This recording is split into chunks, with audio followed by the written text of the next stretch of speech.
working your life on the field? That's what, just from a little kid, just growing up in the church, I've had a strong faith in God. So, that's just, it's something that just carried me, just a long way from, the amateur ranks and, to personal level right now. And now also you established a scholarship foundation. Why don't you talk a little bit about that? Yeah, I started a scholarship foundation probably about 4 or 5 years ago back in my home church. So, just something to get back to community and, get back to the kids who, doing something positive in life and, trying to get better in, the whole school program.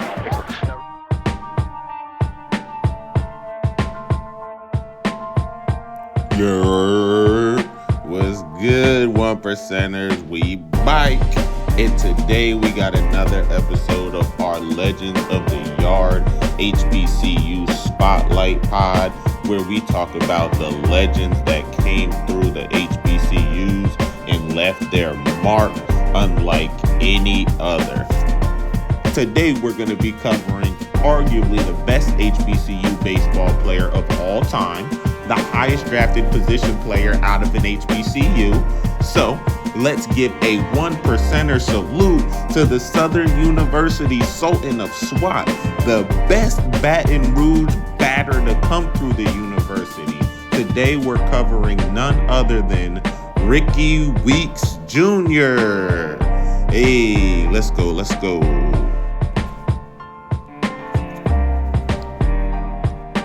Get to know our legend today, we got to go back to the beginning. Weeks was born in Altamonte Springs, Florida. So a little about Altamonte Springs is it is a suburb about north of Orlando. So just to give an idea of where he comes from originally. He was a star athlete, obviously, at Lake Brantley High School, where he played baseball and he played football for a year, where he was a cornerback and wide receiver. So you already can get the idea that Weeks was a star athlete from very young. Believe it or not, legendary name and all, Weeks only had one scholarship offer coming out of high school. And who was that offer to? Yep, you guessed it, Southern University in Baton Rouge, Louisiana.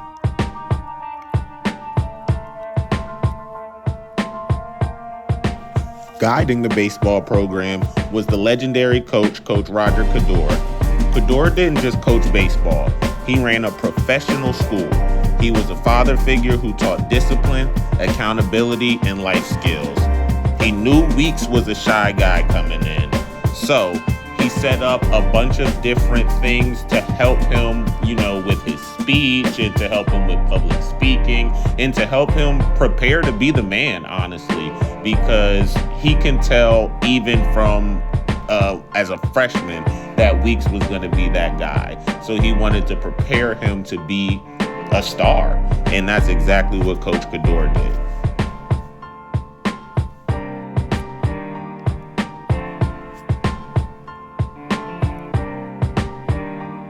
But Rickie's time at Southern wasn't about just joining a baseball team. He was entering an institution. Southern University is a political, cultural cornerstone of the state of Louisiana.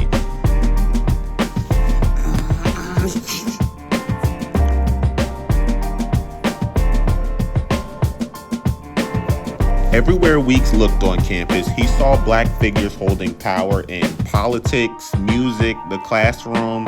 The environment was amazing.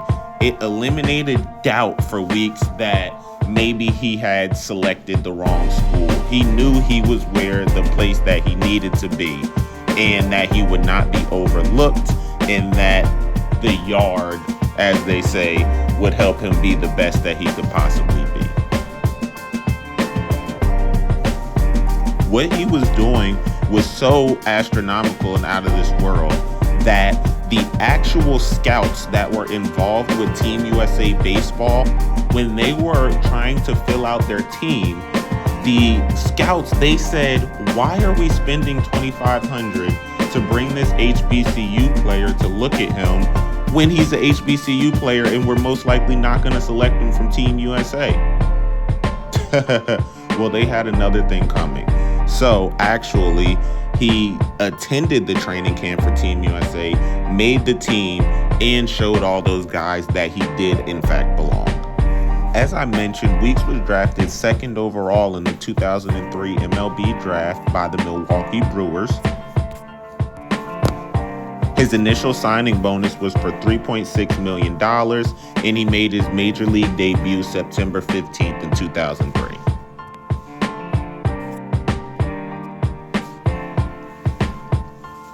Weeks didn't become a full-time MLB player until June 2005 when he got called up from the Nashville Sounds.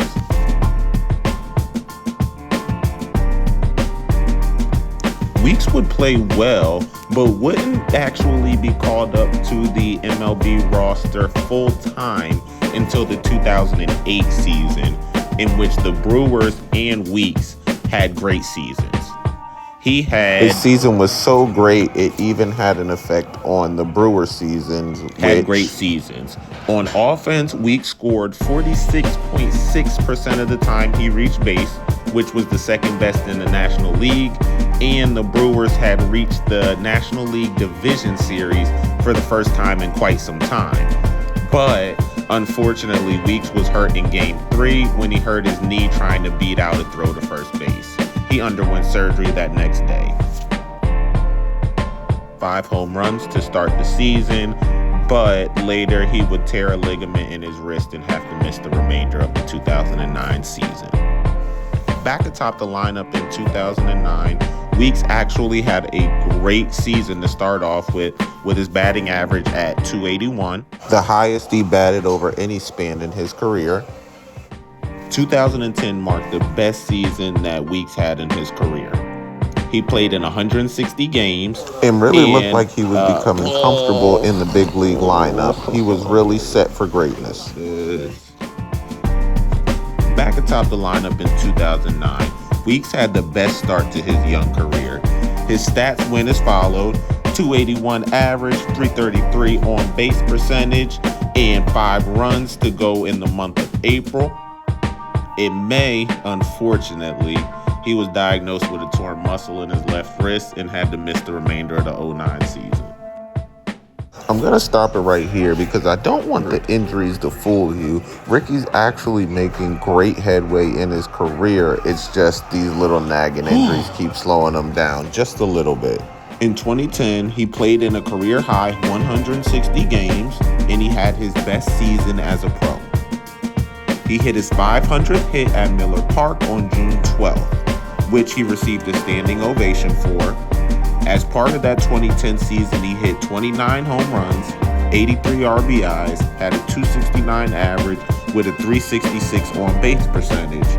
His 6.0 wins above replacement was second among all second basemen, only behind Robinson Cano, and he led the National League in at-bats and plate appearances, and was hit by 25 pitches, which was tops in the National League, and it sounds pretty freaking painful also. Also, he was second in the National League in runs with 112. So when we talk about a great all-around year, 2010 was definitely set the milestone for him.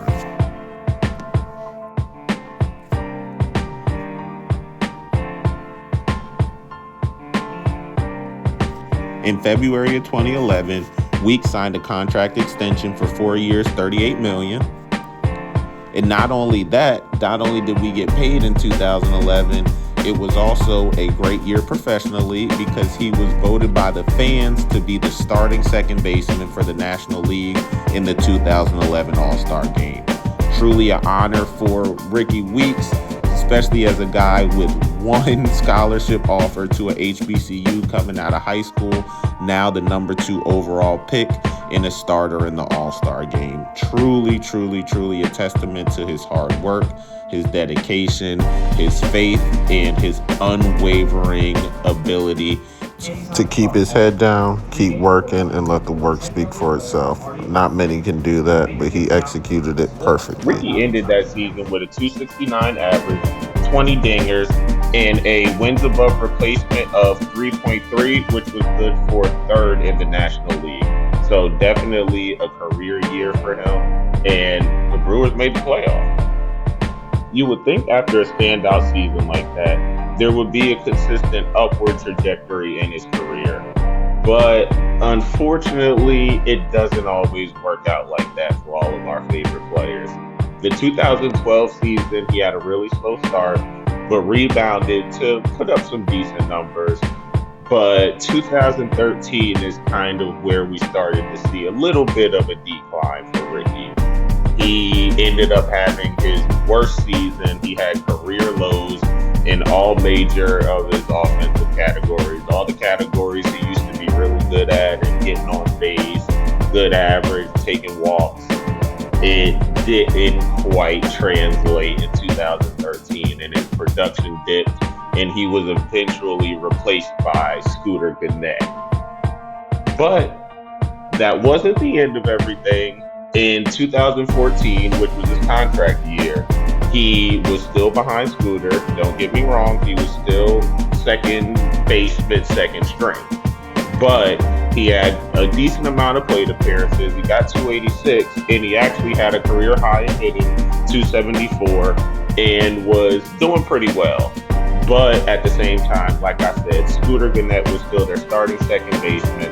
And the thing that really killed Rickie's career is that Gennett was actually fourth in the National League in wins above replacement, something that Rickie had excelled in, and now the guy who was behind him is now excelling at that. So that's never a good look for a backup. And eventually, at the end of the 2014 season, the Brewers declined Rickie's contract, and he became a free agent. I'm going to be quite frank. There wasn't much excitement in the rest of Rickie's career, but we have to acknowledge that his time with the Brewers was incredible. He was one of the amazing Brewers second basemen, one of their best all time. He's in the Brewers Hall of Fame. He helped end the Brewers playoff streak. If you grew up like me, like early 2000s, you know the Brewers for a long time were the bottom of the barrel. You could count on them to be at the bottom of the National League. No matter what year it was, no matter who they had on the squad, they were going to be bottom of the NL. With the big arm. And Jimmy with John's the combination game. of Frank Fielder and Richie Sexton, my guy Rickie Weeks coming along, they kind of changed the culture of the Brewers, and they were able to make a couple playoff runs. So, although it didn't quite end the way that ideally we, like I said, we like our favorite players' careers with one team to end, you gotta acknowledge the staple that he was in the community and on that team and what he did for the Squiddy. So, shout out to Rickie and his time in Milwaukee. But next move, his next move came on February 13th of 2015, where he signed a $2 million one-year contract with the Seattle Mariners. He didn't really get much playing time, if we're being honest. Had a horrible average of 167 with only 95 plate appearances through June. He got designated to the minor league in June and then released June 21st. So, yeah. Career was kind of short-lived. Got a couple million out of it, but hey, not the best time in Seattle. Then he went on to sign a minor league contract in Arizona in 2016, and he actually made the opening day roster in 2016, so shout out to him. And he spent that time primarily coming off the bench, got 239, 9 home runs in 108 games. So not a bad season, kind of a little bit of a resurgence for him. I had to show the people that he still got it out in Arizona, so that was good for him. In 2017, which would be the conclusion of an illustrious career for Weeks, he signed with the Tampa Bay Rays. And it included an invitation to spring training, so it was basically a show and prove kind of invitation thing. And he made the opening day roster, which was sweet. So for his last season, made the opening day roster. He was the backup to Logan Morrison. At this point in his career, he was playing first base. So he was, he was on the roster. He was in the dugout. He was in the clubhouse, being a good veteran presence. But, stats weren't all that great. 216, hit 2 home runs, and 112 plate appearances. So, Didn't go out with the best stat line, but hey, to be on the roster in your final year definitely capped off a great career for Rickie Weeks Jr. and a career to be proud of coming out of the HBCU for sure. Ricky concluded his career with very solid numbers for a big leaguer. 1,087 career hits, 161 career home runs, 246 career batting average, 733 career runs, 474 career RBIs, and 132 career stolen bases. Man, coming out of Southern University, I'm sure they are very, very proud of him and everything that he accomplished in the major leagues. Some major career accolades for Weeks include, now listen to this, he had a heck of a 2003 where he had a clean sweep of all the awards. So, first we had the Baseball America College Player of the Year trophy for the best college player. Got that. Dick Hauser trophy, also for the best college player. Got that. The Golden Spikes Award, also that one's for the best annual amateur baseball player, so non-professional baseball player. Got that one. And the Rotary Smith Award was created in 1988, just a little backstory, to honor the most outstanding college baseball player of the year. The award was founded by the Greater Houston Sports Association, so he got that one too. Southwestern Athletic Conference most outstanding hitter, so the SWAC, the conference that he played in, he was the most outstanding hitter in 2003, and of course he was the Southwestern Athletic Conference Player of the Year in 2003. So one heck of a 03. Some other accolades, obviously that MLB All-Star game that we talked about in 2011.